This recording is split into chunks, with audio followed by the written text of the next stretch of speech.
Hello, this is Papa B reading again, and I am going to be reading chapter 3 called The Edmund and the Wardrobe from the book The Lion, the Witch, and the Wardrobe, which is part of the HarperCollins Publishers' The Complete Chronicles of Narnia, written by C.S. Lewis with illustrations by Pauline Baynes. Again, this is chapter 3, Edmund and the Wardrobe.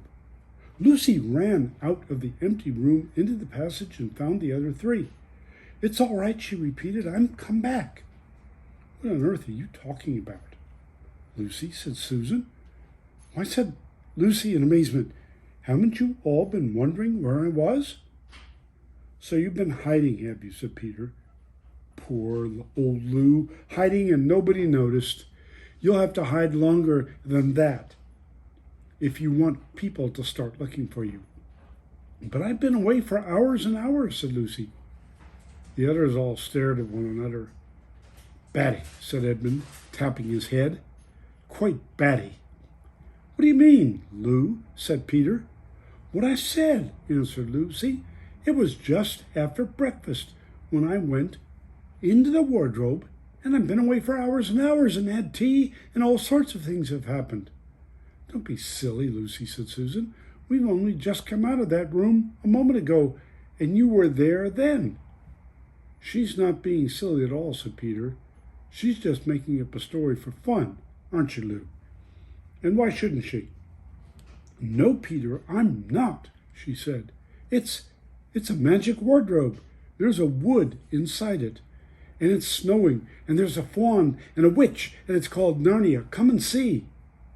The others did not know what to think, but Lucy was so excited that they all went back with her into the room. She rushed ahead of them, flung open the doors of the wardrobe, and cried, "Now, go in and see for yourselves." "Why, you goose," said Susan, putting her head inside and pulling the coats apart. "It's just an old, ordinary wardrobe. Look, there's the back of it." And then everyone looked in and pulled the coats apart, and they all saw, Lucy herself saw, a perfectly ordinary wardrobe. There was no wood and no snow, only the back of the wardrobe with hooks on it. Peter went in and rapped his knuckles on it to make sure that it was solid. "A jolly good hoax, Lou," he said as he came out again. "You really have taken us in. I must admit, we half believed you." "But it wasn't a hoax at all," said Lucy. "Really and really, truly, it was all different a moment ago. Honestly, it was, I promise." "Come, Lou," said Peter. "That's going a bit far. You've had your joke. Hadn't you better drop it now?" Lucy grew very red in the face and tried to say something, though she hardly knew what she was trying to say, and burst into tears. For the next few days, she was miserable. She could have made it up with the others quite easily at any moment if she could have brought herself to say that the whole thing was only a story made up in fun. But Lucy was a very truthful girl, and she knew that she really was in the right, and she could not bring herself to say this. The others, who thought she was telling a lie, and a silly lie too, made her very unhappy. The two elder ones did this without meaning to do it, but Edmund could be spiteful, and on this occasion he was spiteful. He sneered and jeered at Lucy and kept on asking her if she found any other new countries in other cupboards all over the house. What made it worse was that these days ought to have been delightful. The weather was fine, and they were out of doors from morning to night, bathing, fishing, climbing trees, and lying in the heather. But Lucy could not properly enjoy any of it. And so things went on until the next wet day. That day, when it came to the afternoon and there was still no sign of a break in the weather, she decided to play a game of hide and seek. Susan was it, and as soon as the others scattered to hide, Lucy went to the room where the wardrobe was. She did not mean to hide in the wardrobe, because she knew that would only set the others talking again about the whole wretched business. But she did want to have one more look inside it, for by this time she was beginning to wonder herself whether Narnia and the Faun had not been a dream. The house was so large and complicated and full of hiding places that she thought she would have time to have one look into the wardrobe and then hide somewhere else. But as soon as she reached it, she heard steps in the passage outside, and then there was nothing for it but to jump into the wardrobe and hold the door closed behind her. She did not shut it properly because she knew that it is very silly to shut oneself inside a wardrobe, even if it is not a magic one. Now the steps she had heard were those of Edmund, and he came into the room just in time to see Lucy vanishing into the wardrobe. He at once decided to get into it himself, not because he thought it was a particularly good place to hide, but because he wanted to go on teasing her about her imaginary country. He opened the door. There were the coats hanging up as usual, and a smell of mothballs, and darkness and silence, and no sign of Lucy. She thinks I'm Susan come to catch her, said Edmund to himself, and so she's keeping very quiet in the back. He jumped in and shut the door, forgetting what a very foolish thing this is to do. Then he began feeling about for Lucy in the dark. He had expected to find her in a few seconds and was very surprised when he did not. He decided to open the door again and let in some light, but he could not find the door either. He didn't like this at all and began groping wildly in every direction. He even shouted out, "Lucy, Lou, where are you? I know you're here." And there was no answer, and Edmund noticed that his own voice had a curious sound. Not the sound you'd expect in a cupboard, but a kind of open-air sound. He also noticed that he was unexpectedly cold, and then he saw a light. "Thank goodness," said Edmund.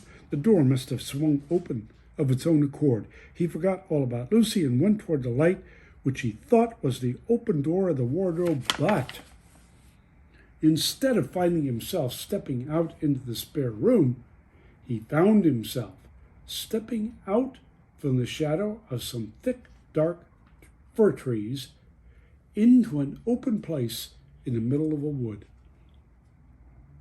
There was crisp, dry snow under his feet, and more snow lying on the branches of the trees. Overhead there was a pale blue sky, the sort of sky one sees on a fine winter day in the morning. Straight ahead of him, he saw between the tree trunks the sun just rising, very red and clear.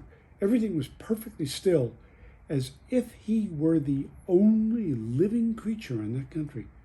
There was not even a robin or a squirrel among the trees, and the wood stretched as far as he could see in every direction. He shivered. He now remembered that he had been looking at Lucy, and also how unpleasant he had been to her about her imaginary country, which now turned out not to have been imaginary at all. He thought that she must be somewhere quite close, and so he shouted, "Lucy, Lucy, I'm here too, Edmund." There was no answer. "She's angry about all the things I've been saying lately," thought Edmund, and though he did not like to admit that he had been wrong, he also did not much like being alone in that strange, cold, quiet place, so he shouted again, "I say, Lou, I'm sorry I didn't believe you. I see now you were right all along. Do come out. Make it Pax." That's a way of saying, let's be friends, be peaceful. So still there was no answer. "Just like a girl," said Edmund to himself, "sulking somewhere and won't accept an apology." He looked around again and decided he did not much like this place, and had almost made up his mind to go home when he heard very far off in the wood a sound of bells. He listened, and the sound came nearer and nearer, and at last there swept into sight a sledge drawn by 2 reindeer. The reindeer were about the size of Shetland ponies, and their hair was so white that even the snow hardly looked white compared with them. Their branching horns were gilded and shone like something on fire when the sunrise caught them. Their harness was of scarlet leather and covered with bells. On a sledge, driving the reindeer, sat a fat dwarf who would have been about 3 feet high if he had been standing. He was dressed in polar bear's fur, and on his head he wore a red hood with a long gold tassel hanging down from its point. His huge beard covered his knees and served him instead of a rug. But behind him, on a much higher seat, in the middle of the sledge, sat a very different person, a great lady, taller than any woman that Edmund had ever seen. She also was covered in white fur up to her throat, and held a long, straight golden wand in her right hand, and wore a golden crown on her head. Her face was white, not merely pale, but white like snow or paper or icing sugar, except for her very red mouth. It was a beautiful face in other respects, but proud and cold and stern. The sledge was a fine sight as it came sweeping toward Edmund, with the bells jingling and the dwarf cracking his whip and the snow flying up on each side of it. "Stop," said the lady, and the dwarf pulled up the reindeer so sharp that they almost sat down. Then they recovered themselves and stood champing their bits and blowing. In the frosty air, the breath came out of their nostrils, looked like smoke. "And what, pray you? What, pray, are you?" said the lady, looking hard at Edmund. My name's Edmund," said Edmund rather awkwardly. He did not like the way she looked at him. The lady frowned. "Is that how you address a queen?" she asked, looking sterner than ever. "I beg your pardon, your majesty. I didn't know," said Edmund. "Not know the Queen of Narnia?" cried she. "Ha! You shall know us better hereafter. But I repeat, what are you?" "Please, your majesty," said Edmund, "I don't know what you mean. I'm at school. At least I was. It's the holidays now." And that ends Chapter 3, Edmund and the Wardrobe, from the book The Lion, the Witch, and the Wardrobe. And this is Papa B reading, saying, come back and let me read to you again.